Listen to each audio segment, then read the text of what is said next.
Bonjour, alors je vais discuter avec vous cet exercice.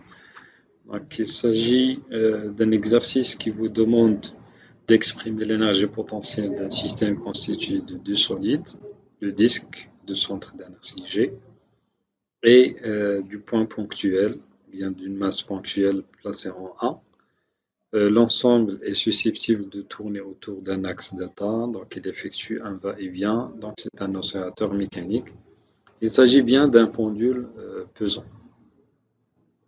Alors, pour faciliter la recherche de l'énergie potentielle, donc c'est mieux de prendre bien sûr chaque solide à part. Donc, on va chercher l'énergie potentielle du solide ponctuel placé en A. Et on va choisir l'énergie potentielle, bien sûr l'expression de l'énergie potentielle du disque. Alors, pour le point ponctuel, donc il va osciller bien sûr au-dessus du niveau de référence. Donc, il faut choisir l'altitude par rapport à ce niveau de référence.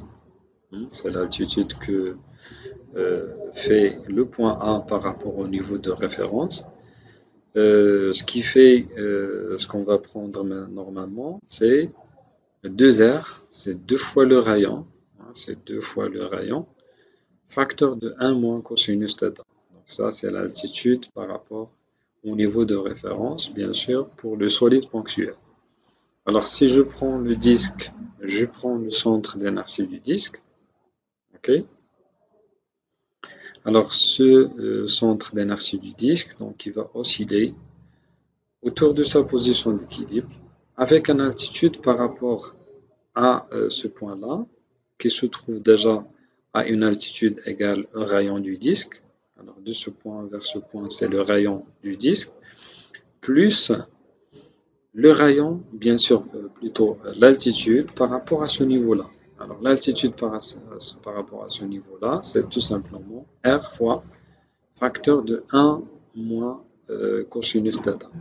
Alors, on a pour le solide ponctuel, on a R, 2R plutôt, 2 fois le rayon fois 1 moins cosinus θ. Donc, on va la multiplier par la masse de ce point ponctuel.